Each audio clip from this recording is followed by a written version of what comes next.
Today on the Ask Dr. Jason show, we're going to talk about fiber. Yeah, Fibermaxxing is a huge trend right now, and it's not just for regularity and digestive health. It can actually help you build muscle, suppress the appetite, and with weight management too. Stay tuned.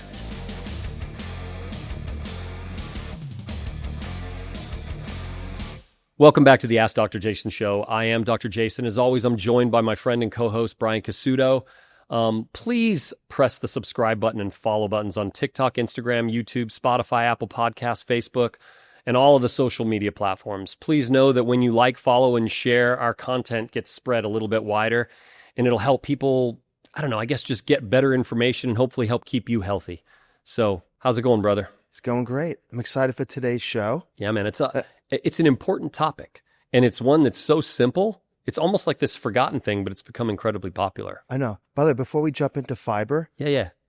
love the T-shirt. Oh, thanks, man. I'm a huge Black Label Society fan. Yeah, man, they're amazing. Even in mid-50s. All right. Well, so it's on the rotation, my playlist. Oh no, absolutely. It's now on a really large playlist that I built, and it's almost like that band that I love. So you like it heavy and fast. I didn't realize that. Yeah, heavy rock for sure.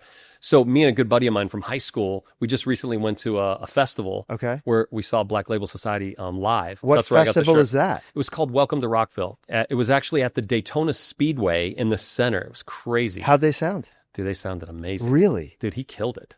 Like, I'll be honest with you. I saw other bands like Guns N' Roses and so Guns N' Roses, not so good. Axl's voice. I would say, back in the day, Slash looked like he was having a good time playing a guitar. This time it looked like it was painful. And Axl Rose sounded good back in the day. Today looks like it was a struggle. I don't even know. I've seen video. Would you believe Zakk Wylde, as talented as he is, he's 59? That's crazy. And and by the way, I'm a huge Nuno Betancourt fan, another maestro with the guitar. He's 59 turning 60. Dude, these guys don't look it. No, but he's a straight up rock star though. Yeah. I mean, he comes out rocking a kilt, hair down to his waist. I mean, he's just sick. Voice, incredible. Wow. So yeah. Do you remember at the Olympia in Vegas? I mean, I'm going back like over 20 years now. Okay. And Zakk Wylde came in the booth. Yes, of course. Dude, I honestly didn't know who he was at that point. Oh, wow. I haven't thought about that. Yeah. I was a little bit starstruck. He came in either with other bandmates or roadies, but they look like Sons of Anarchy. Leather vests. Well, I remember your eyes you were bright-eyed. He's like, do you know who that was? I'm like, no, not actually. And he's like, that's Zakk Wylde. And we were just setting up the booth. It was crazy. Oh, what a memory on you. That was pretty amazing. I love that. But today I get to remember those times when I was like, oh, I met that guy right there. That's kind of cool. Oh, that's very cool. After age 50, you develop anabolic resistance. That means you need more protein to build and maintain muscle. With grass-fed protein from Transparent Labs, I get 28 grams of clean, fast-absorbing protein, rich in amino acids to support muscle protein synthesis. Build and maintain your muscle mass at any age with Transparent Labs. All right, this is a major shift. Let's go shift from hard rock and Zakk Wylde to fiber. Absolutely. So today's hot topic will be everything about fiber. Right. Why it's popular, why it's important. I know you're going to talk about Fibermaxxing and all these on-trend things, but from my perspective, I know fiber is good for you. It helps with regularity. Yep. Everybody wants fiber in their diet, not too much. But can I ask the step one question? Yeah. Like, what is fiber? Like, if someone to ask me what fiber is, I probably couldn't tell them. So first of all, and the most important point, and we'll probably cover this another time during the show too, just because it's such an important piece, but it's very important to say it now as well. Go ahead. Is that if you look at the modern diet today, we don't eat as many fruits and vegetables, seeds, legumes, sprouts, nuts, and all these different things that are truly healthy. And that's where fiber exists. In fact, fiber is the indigestible part of plants, meaning it's the part that your body doesn't truly digest. And so you might think, if it doesn't digest, how is it good for you? Yeah. It plays some really, really important functions. So it is a carbohydrate by structure. Okay.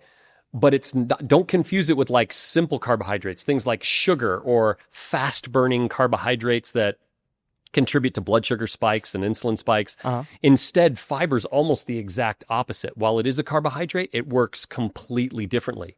Now, I guess you could say fiber is a good carb. Yeah, tell me Right. more about that. Like, it's a necessary carb. I'm going to tell you right now too, it's also an essential carbohydrate. Now, what does essential mean? Essential means that you don't make it in your body. Your body can't manufacture So you need anything. it from an outside source. It has to come from an outside source.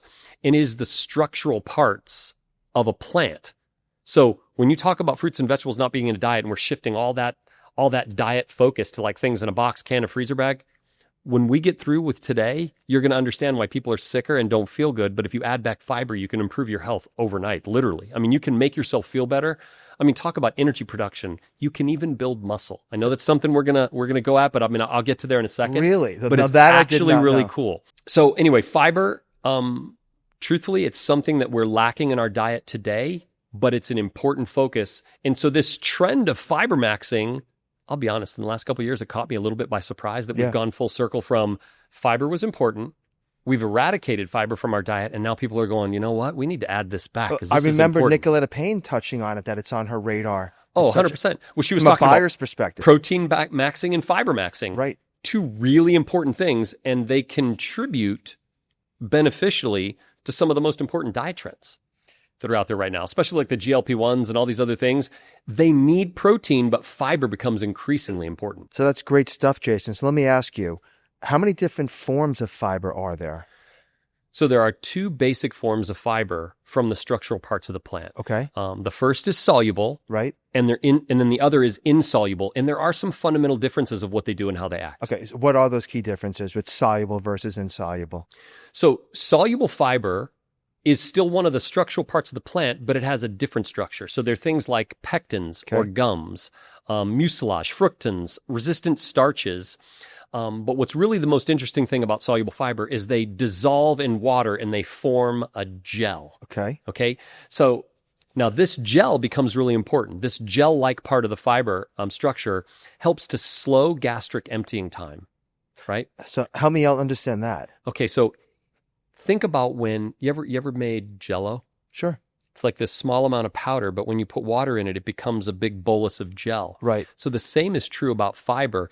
It's this structural component of the plant, but when it absorbs the water and turns into a gel, it sort of expands and gets a bit more solid. So it's going to help you feel fuller longer, right? So when it does that, it helps to slow gastric emptying time.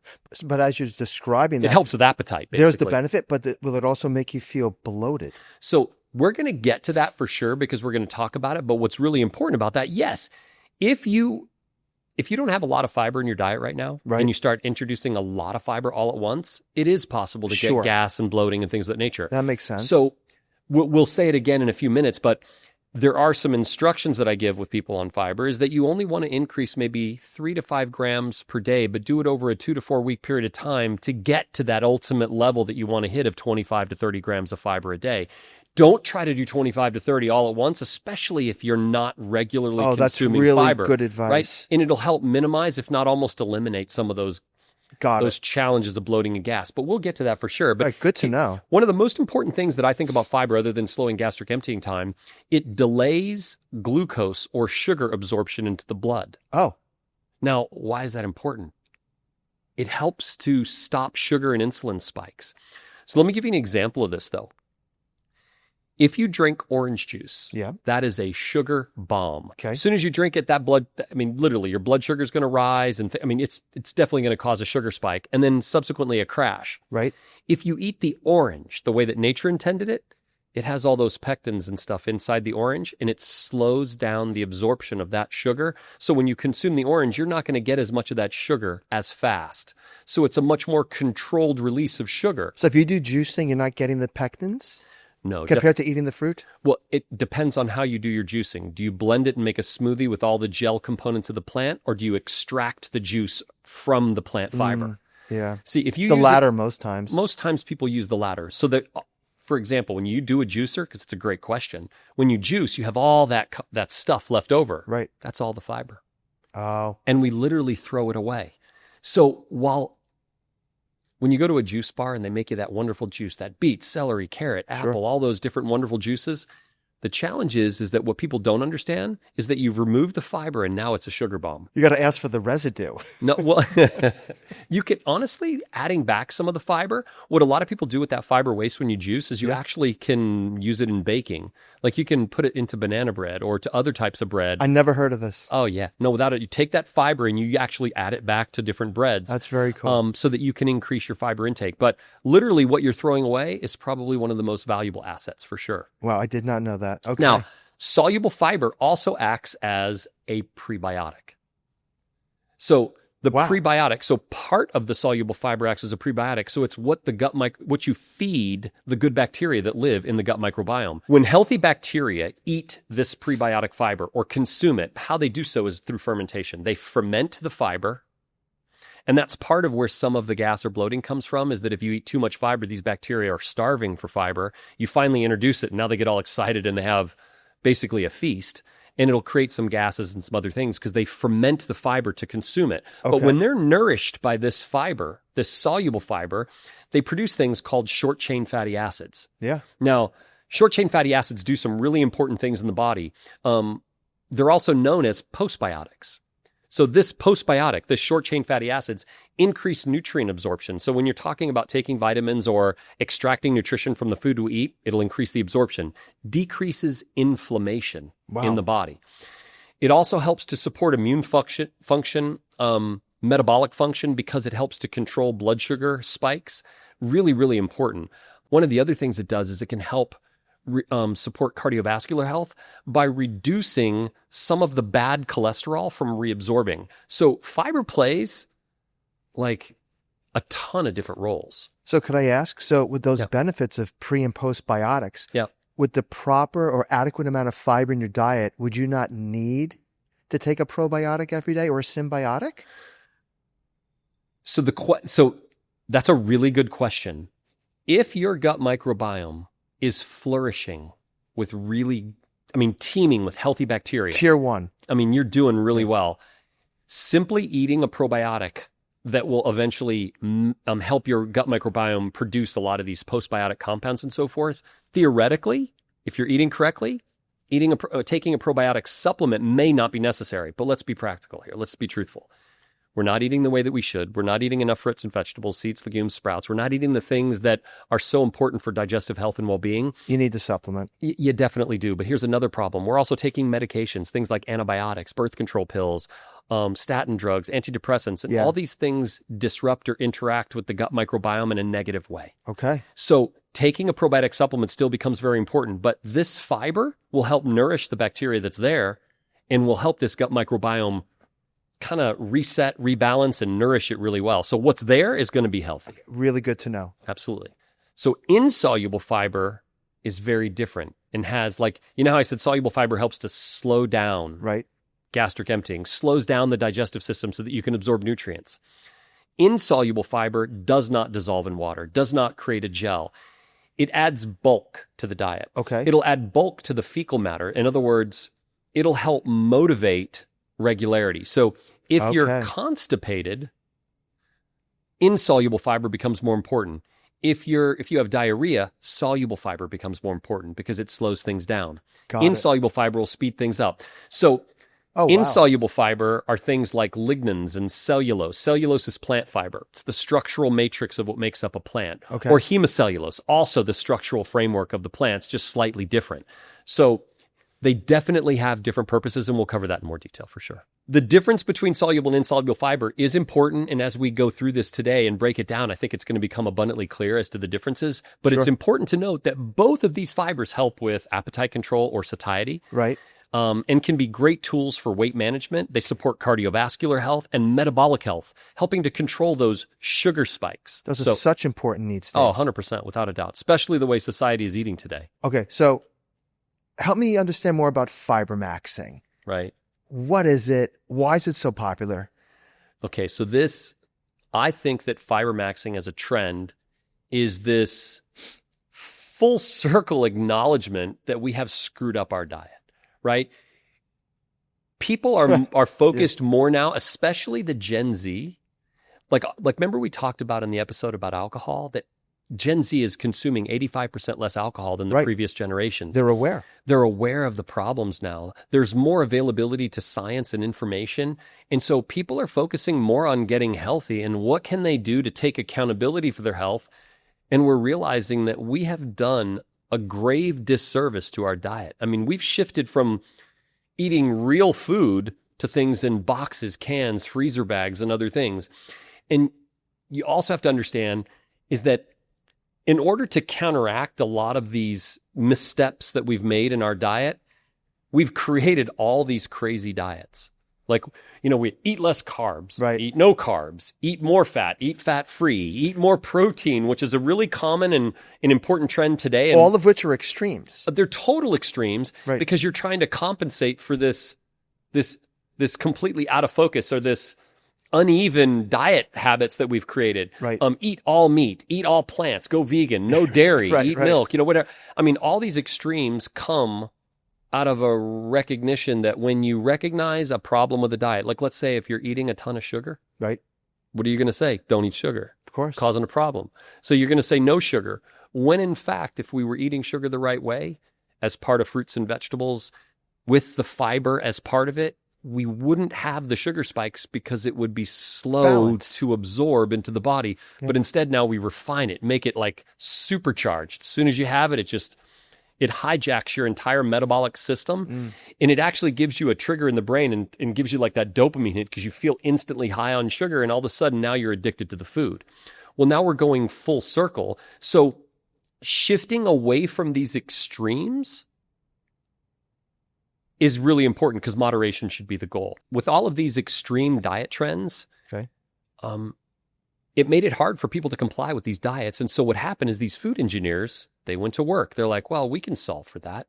We're going to bioengineer and create some artificial food that while qualifies with the rules of that particular diet, whether it's fat-free, no sugars, low carb, whatever, it's going to qualify for the rules, but it's highly processed and bioengineered.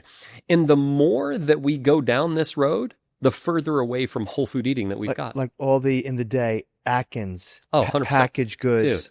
right? Well, so if you remember Massive. when Atkins diet came out, and I know that the next show we're going to talk about diet trends, and I haven't even talked about that yet, but it's really important to mention this now because I think it's key. Is with the Atkins diet, people had a difficult time even adhering to the diet. They're like, well, what do I eat if I can't eat carbs? Because the diet was so focused on processed bioengineered food. So they started creating powders, bars, snacks, and all these things that were artificial and totally, completely loaded us with chemicals. They started introducing more artificial sweeteners, colors, and flavors than ever before. In the freezer section of grocery stores, there was a dedicated set. 100%. Well, if you look at center store, like any grocery store, if you go in the center, what's the one thing that it doesn't need? Refrigeration. It doesn't need refrigeration. It doesn't even need power. All of these foods are in boxes, cans, and freezer bags. They're bioengineered frankenfood. They're not even real food. How about this? If you go and get tomato sauce, what do you think should be in tomato sauce? Tomatoes? Right. Ingredient one? Ingredient one, and maybe the only ingredient, right? It's tomato sauce. Some garlic, onion. Maybe some spices to flavor it. But if you go and read an average pasta sauce or tomato sauce, it's got all kinds of different ingredients, things you can't pronounce, preservatives, all kinds of stabilizer chemicals, thickeners, and all kinds of different things, all to help match the palate of what people expect or what they've grown to expect today. When we get to the point where we're talking about whole food versus all this bioengineered frankenfood, one of my favorite things to share is the fact that the father of medicine, Hippocrates, had a really important phrase that he's well known for. He said, "Let food be thy medicine." I love that. Okay? Yeah. Now, what's really funny about it, though, let's talk about what he didn't say. He didn't say, let a singular isolated chemical compound identified in a laboratory, double-blind, placebo-controlled, studied for some weird disease, condition, or otherwise.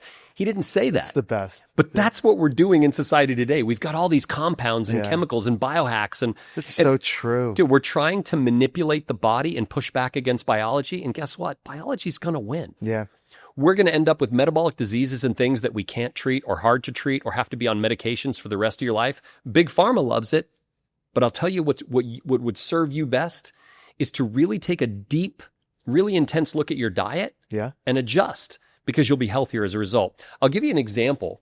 A long time ago when Irish sailors would cross the ocean, sailing vessels were by wind, so they would take months. They'd be at sea And the only foods that they could take on board were things that wouldn't spoil. So they ate a lot of meats.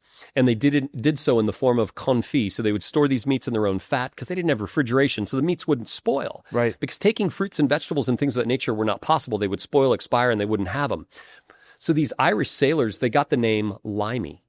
And so what's kind of funny is some think of it as a derogatory thing. I look at it as the most ultimate compliment because they did something and figured something out that literally changed the world of sailing. They figured out something that would prevent a disease that had increased mortality associated with it. I mean, people would die of scurvy.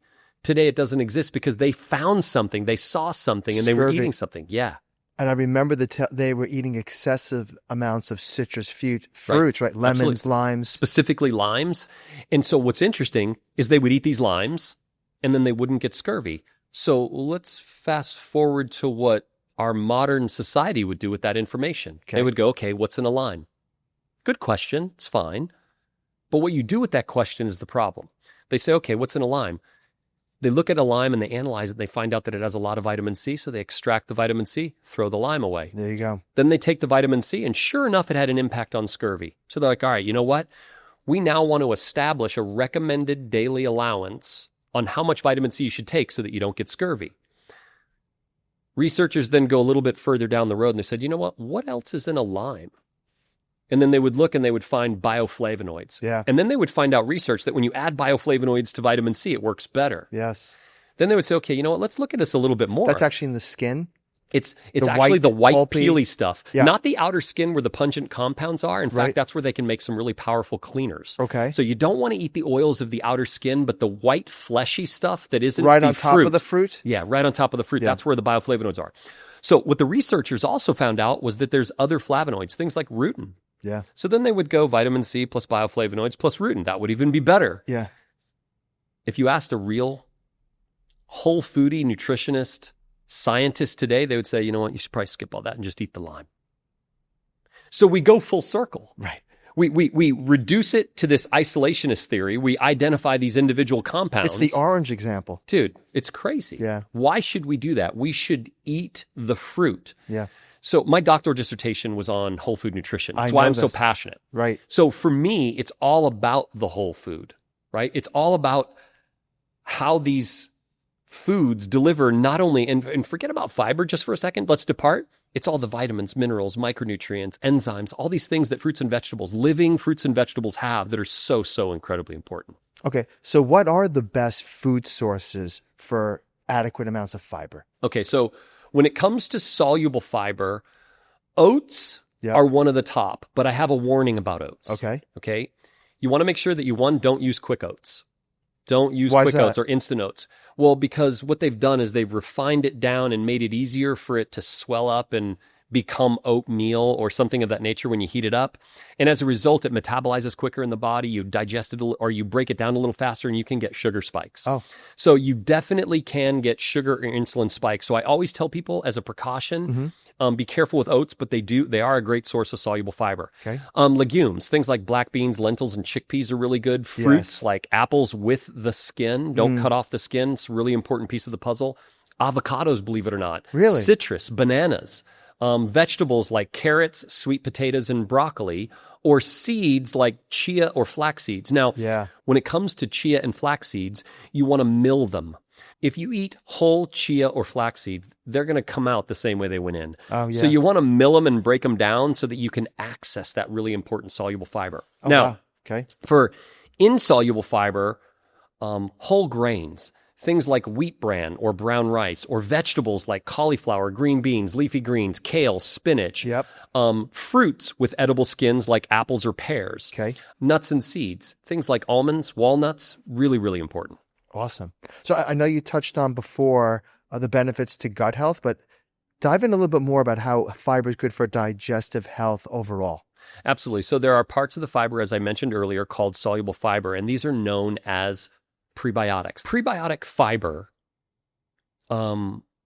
is this soluble fiber. More importantly, it's the part of the soluble fiber that fuels the gut microbiome or the good bacteria. It kind of feeds them. Right. And so when the bacteria consumes this, it ferments it and uses the fiber as food. and creates all sorts of beneficial compounds. As I mentioned before, it's called postbiotics. Right. Now, some of these compounds are known as butyrates, acetates, propionates. They also produce short-chain fatty acids. Yeah, you mentioned that. Now, we're going to talk more about short-chain fatty acids specifically, but it's incredibly important. Now, these acids help to nourish the intestines. They do something really special. In fact, they help to strengthen the intestinal lining. There's something out there called leaky gut. Have you ever heard of that? Of course. Okay, so what's essentially happening is when you lack fiber and the gut microbiome is not in balance, there are these things between the intestinal villi called tight junctions, right?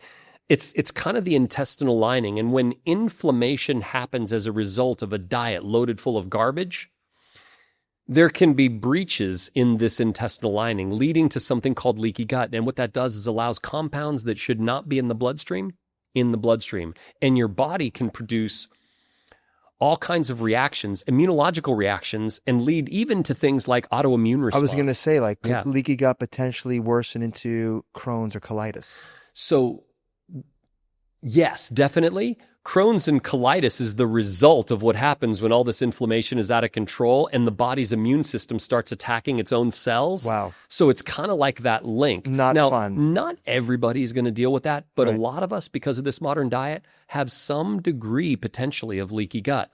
This is why fiber becomes such an important tool. Now, these acids also help boost bacterial diversity because just like anything, when you have an environment, you have all kinds of different diversity in an environment. Well, your gut microbiome is no different. You want all kinds of different forms of bacteria that become important. Now, this diversity of bacteria, these beneficial acids and compounds, help reduce inflammation. They improve digestion. And most importantly, they improve nutrient absorption. So you touched on something earlier Yeah. that fiber could actually, I don't know if you said, could be anabolic or help with muscle growth. So you piqued my interest. How's that even remotely possible?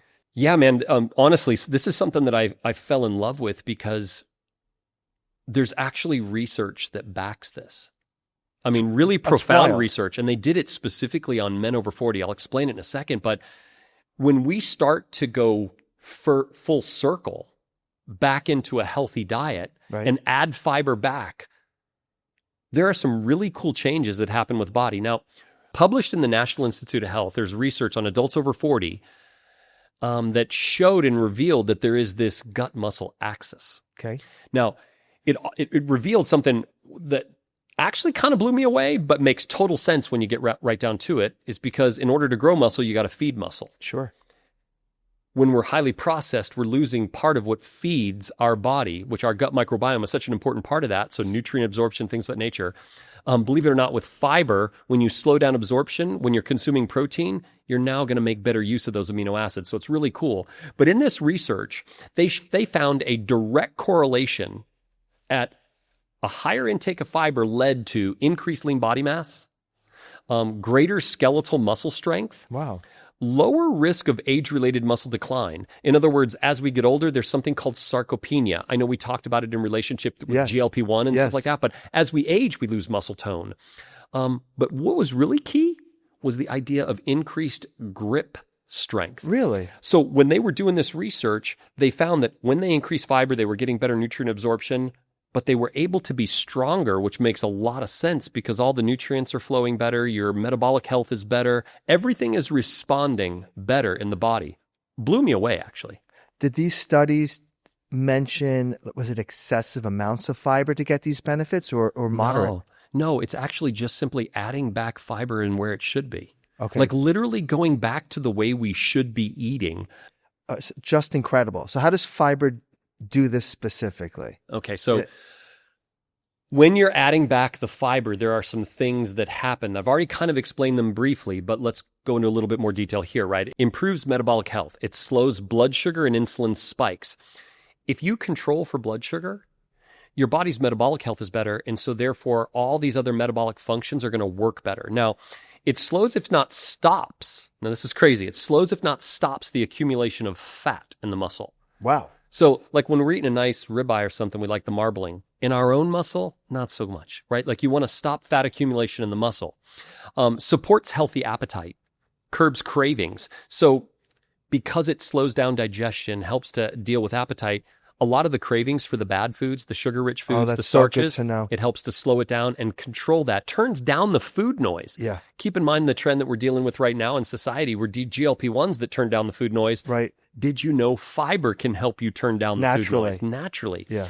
It lowers overall body fat mass, but the most important finding in this research was that when you nourish the gut microbiome, these healthy bacteria, they produce short-chain fatty acids.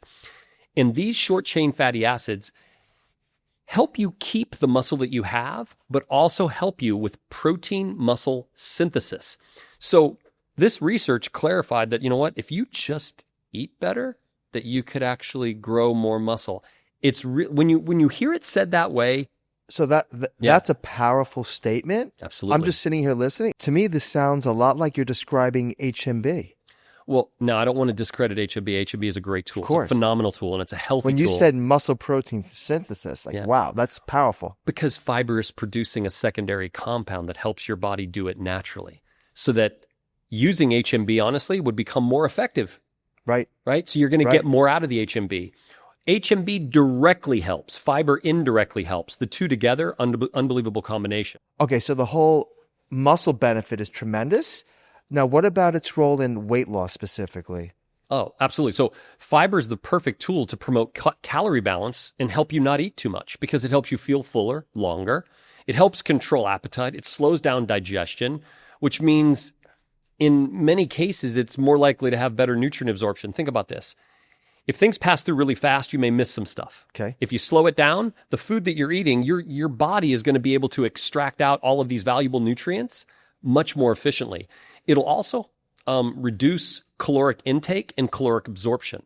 So it helps you with calorie restriction. Like cutting craving or appetite suppressant? Well, both. It's going to help you suppress your appetite so you don't eat as much, but it's also going to help you feel fuller longer. Oh. Right? So you're not also absorbing these. Remember, it slows down the absorption of sugar. It slows down the absorption of certain fats. In fact, can even help with reabsorption of things like cholesterol. Because a lot of times in your diet, if you're eating a cholesterol-loaded food plus what your body naturally produces, you're going to reabsorb more than what you would normally do. But if you have fiber, it helps to mediate that and make sure that you only absorb what you need to. That's incredible. This also slows down sugar spikes and helps with metabolic health. Think about how impactful diabetes and insulin resistance is in our society, because that's honestly what led us to this whole GLP-1 craze. Wow.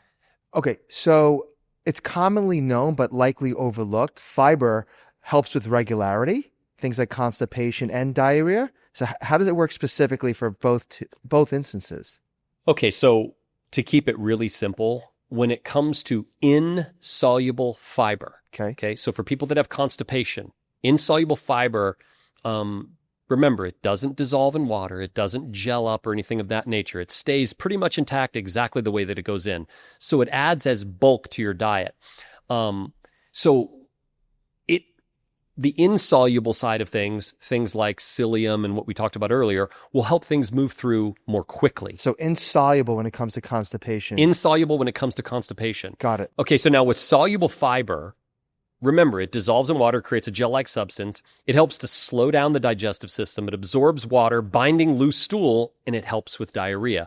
So insoluble and soluble have different actions, but yet they're both fiber. Amazing. Good to know. All right, so with all these amazing applications for fiber, what are the different levels people should pay attention to in regards to intake? So here's the good news. Fiber is really simple. You don't have to vary the levels. The goal that you should be shooting for is roughly about 25 to 30 grams of fiber a day from whole food sources. But here's the thing. That sounds high. 25 to 30 grams? Well, think about it. If you're starting to introduce more fruits and vegetables, it probably isn't as complicated as you think, but it does take effort based on the way we're eating today, because we're eating out of boxes, cans, freezer bags, bars, and powders. Right. I mean, we're doing all these different things that have completely removed real, whole, sensible eating. Right. Okay? Now, you can supplement with added fiber too. So you can use fiber supplements, but you do need to be careful. Whether you're starting to add it back from whole food sources or using a supplement to do so, if you are pretty deficient in fiber, you're going to want to add this back slowly. Yes. So in other words, over a 2 to 4 week period of time, you're going to want to do gradual increases. Like start with 3 to 5 grams of fiber in that day, adding it back, and then slowly increase that level over the course of the next 2 to 4 weeks. That makes sense. To the goal of 25 to 30 grams. But here's the good news, is 25 to 30 grams is the goal for all of those applications. You don't have to, it's not like you have to be 30 for one, 20 for another, 25 to 30 daily. Maintenance. Literally is going to put you in the window of all these different benefits that we already talked about. So if people were to take too much at first, yeah, I imagine they would have some bad side effects. Okay, so something that is very common that when people start adding back fiber to their diet, they can experience a little bit of bloating or gassy feelings. Definitely. It has a lot to do with the fact that when fiber goes into the body, your gut microbiome, your bacteria are what are breaking it down and fermenting it. And that action of fermentation can create a byproduct of gas or even make you feel bloated. Now, your system will regulate over time, but this gas and bloating, it's going to pass. It doesn't last forever, but it is actually really normal. Now, here's one of the things that you also need to make sure you do. Okay. As you're adding back fiber, remember what I said about soluble fiber? It absorbs water and creates a gel. That means you need to drink a lot more water. Yeah. You need to hydrate properly. Otherwise, you could end up constipated or even worse. Oh, wow. So when you're starting to add back fiber, what's really cool is you automatically have a need for more water. You know what's really crazy about all this? We're literally coming full circle. Remember the episode we talked about hydrating, that people walk around dehydrated, they don't drink enough water? Yeah. Now we're talking about they're not eating enough fiber. Do you know what it really is? We're not eating enough real whole food, and we're not drinking enough fluids to keep us hydrated. Yeah.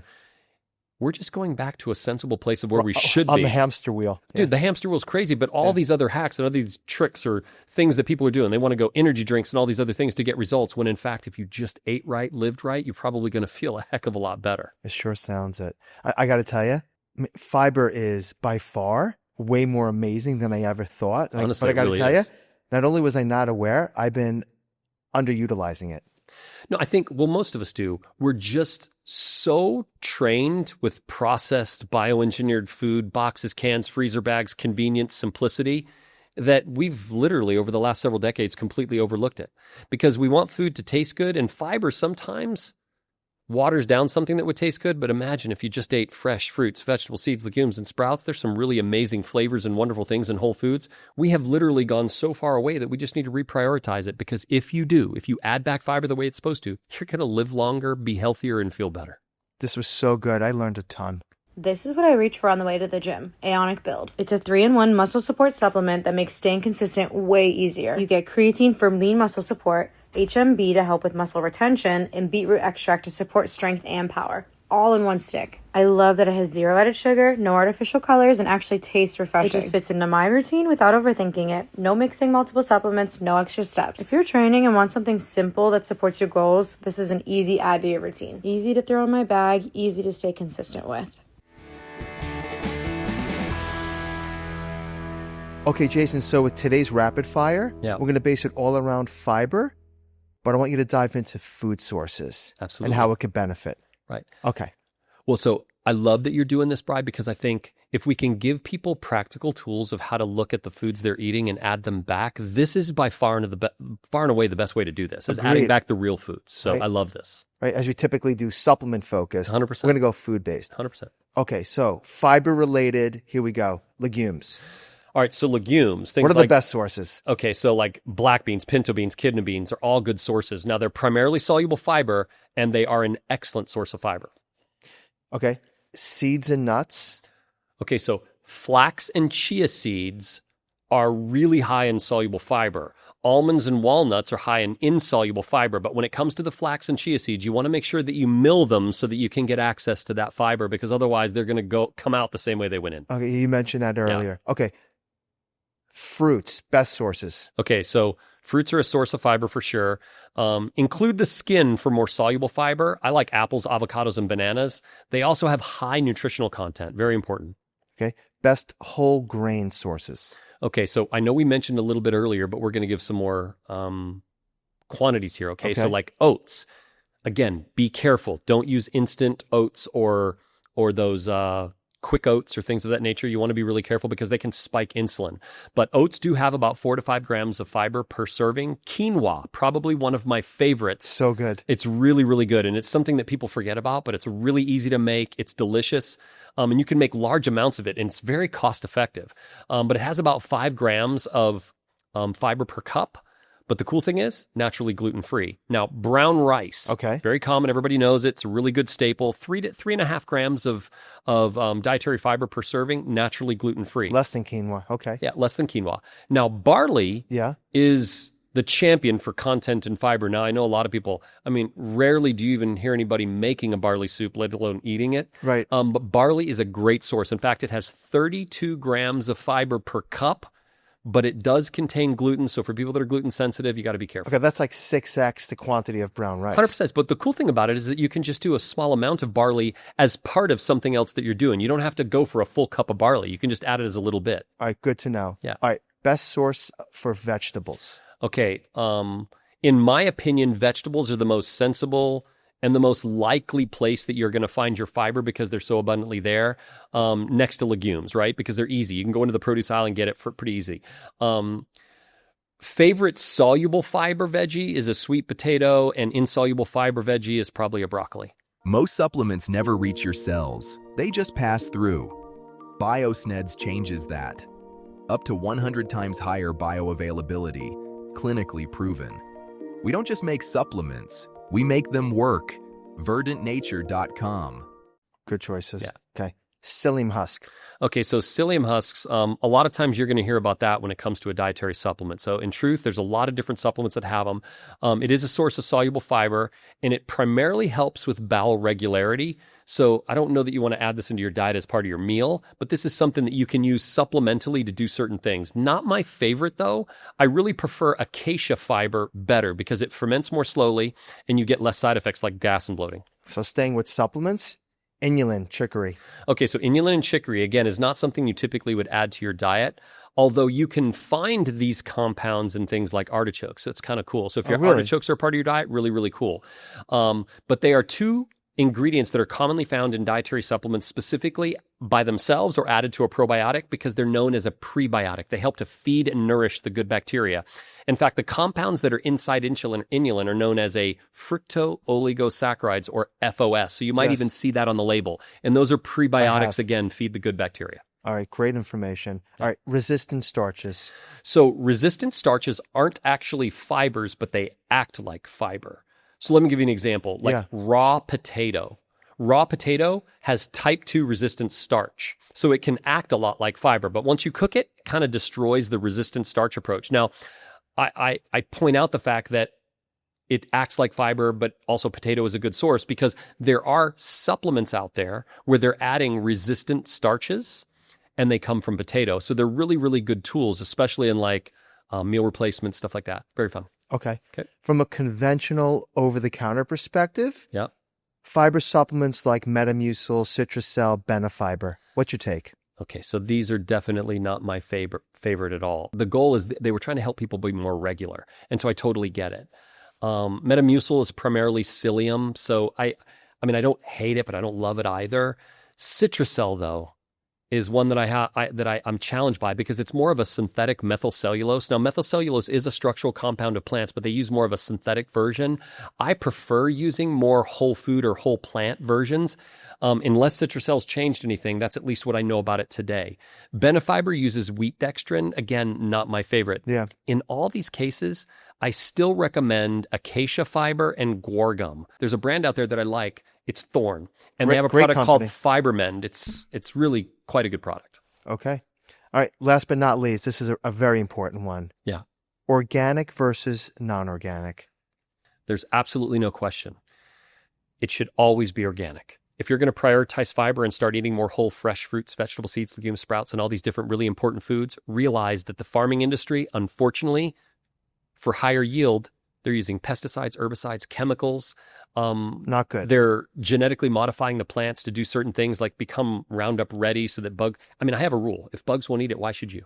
That's very, very funny. You know what I mean? Very true. It's totally true. Organic fresh fruits and vegetables doesn't do this. They don't have the pesticides, the chemicals. They don't have the coatings on them to make them look prettier, these waxes, or to preserve them. They are more fresh the way nature intended.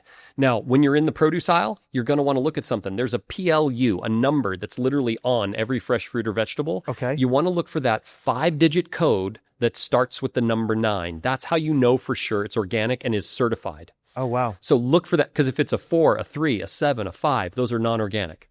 And when it comes to fruits and vegetables, Yeah. the price difference between the two is not as significant as it once was. No, definitely not, because it's becoming more abundant, because people are demanding it more and more is being grown. So it's an economy of scale. More people want it, more farmers grow it, it becomes a better price. And so I would tell you, though, that your health is your wealth, and it's worth a few extra pennies. Buy organic. Literally, buy organic. I will tell you in all ways. I know some people focus on dirty dozen, only just those 12. Forget it. Buy organic if it's at all possible. Your gut works hard every day, digesting, supporting your immune system, even helping your energy. Probulin probiotics are scientifically formulated, shelf-stable, and easy to take daily. Picture yourself moving through your day with confidence, feeling balanced from the inside out. Morning routines, work, family time. Probulin helps keep your gut in check so you can focus on what really matters. So, Jason, for today's mental health portion, I've been hearing a lot about the vagus nerve stimulation, if you will, and there's devices out there that actually help. I know nothing about it, so I hope I'm not catching you off guard, but what's it all about? Have you heard?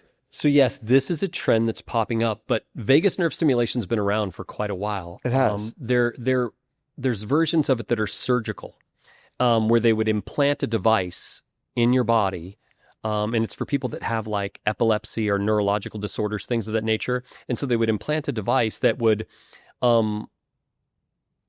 uses mild electrical current to stimulate the vagus nerve. And it helps with a lot of the symptoms and some of these. It would like stop the tremors, if you will. I mean, I guess that's really the focus, is really to help give their body the ability to normalize so that they don't have as many or be challenged by it.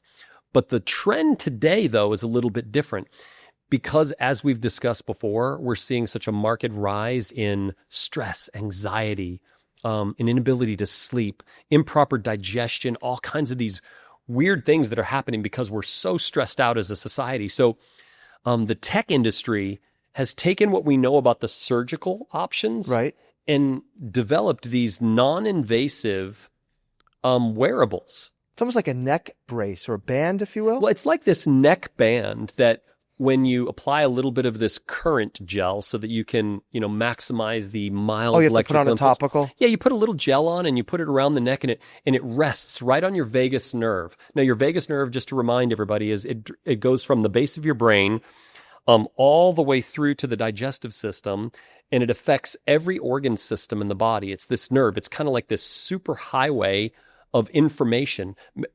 You've heard that phrase, the gut-brain connection. I know we've talked about it. Yeah. Well, the gut-brain connection is through this vagus nerve. And so when we're stressed out, we feel emotional here, we feel nauseous, or we lose our appetite, or when we feel hungry, we get angry. That nerve is what's communicating that information.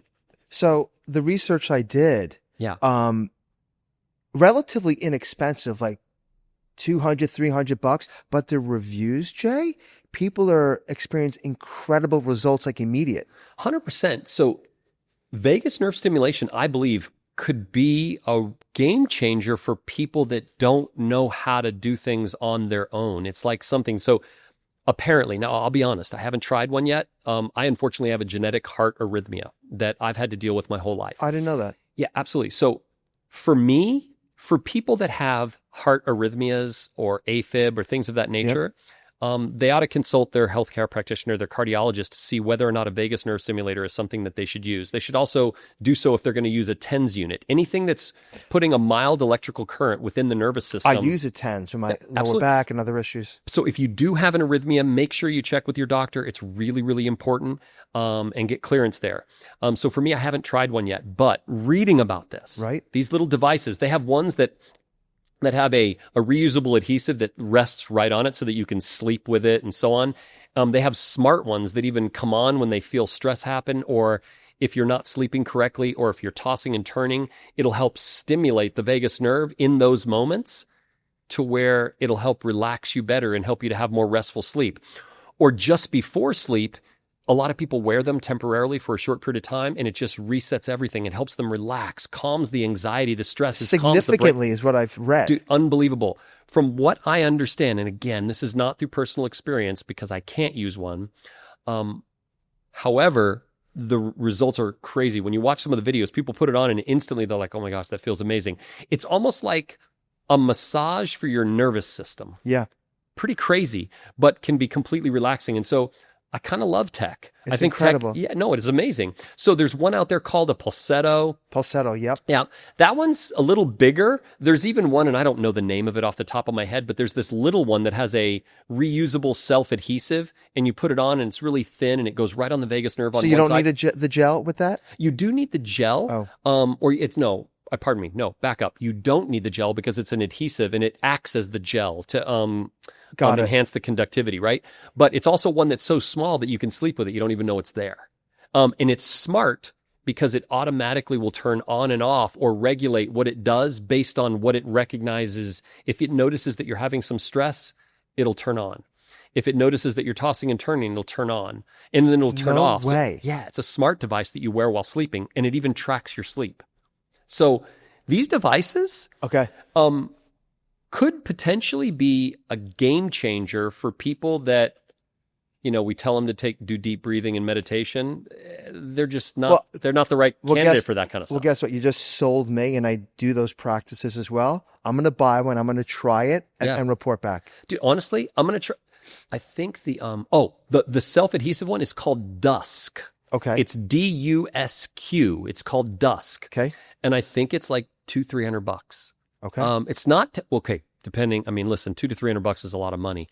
But when you consider what it might actually do for you, I think it could be. You can't put a price tag on No, that. you can't put a price on sanity. For people that have an inability to fall asleep or stay asleep, these tools can really be smart. But again, Dusk, DUSQ, I think that one's probably my favorite if I could use it. Now, I am going to meet with my cardiologist to verify whether or not I can do this because I really do want to try it. Right. But I think because of my genetic predisposition, I may not be able to. So for those of you, again, if you have genetic or medical arrhythmias or problems, make sure you talk to your cardiologist before you try this. But these devices seem really promising. That's super important. All right. Yeah, man. Thank you. Well, Bri, this has been really good today. It's when we talk about whole food. I am team fiber, by the way. No, dude, me too. I always have been, though. I haven't. So I've always prioritized, like every morning I'll have a bowl of berries. Yeah. That's just what I do. I have a bowl of berries. It's strawberries, blueberries, blackberries, raspberries. They're loaded full of soluble fibers and pectins and other things that are super important. By the way, rank them in importance. Blackberry first, strawberry last. Believe it or not. Go ahead. They're pretty close. They're all loaded full of antioxidants, vitamin C, but they're for different reasons. Like you'll have the deeper purple pigments that are going to be some of those black and blueberries, no? Yeah, the black and blueberries will have that deeper purples, whereas red's going to have vitamin C and some other antioxidants. Those pigments are what make them valuable. Their fiber is what makes them even more valuable. Yeah. And the fact that they also help suppress appetite and help to nourish the body without loading you full of sugar. That's the cream on top. But whenever I talk about whole foods, it gets me excited because I want to encourage people to embrace this idea of what Hippocrates said, let food be thy medicine. Well, anyway, thanks, Bri, for today. This was awesome. Hey, for all of you listening, please do me a favor. Like, follow, share. It really helps us on all the social media platforms, TikTok, Instagram, YouTube. Remember, it's Ask Dr. Jason, and that is AskDoctorJason. You have to spell out the word doctor. You'll find us. We really thank you for listening. Until next time. Thanks, Jay.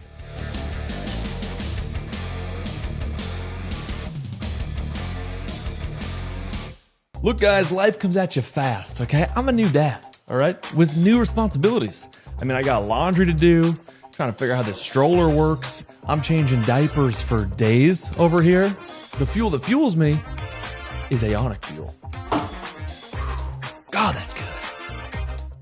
Your gut works hard every day, digesting, supporting your immune system, even helping your energy.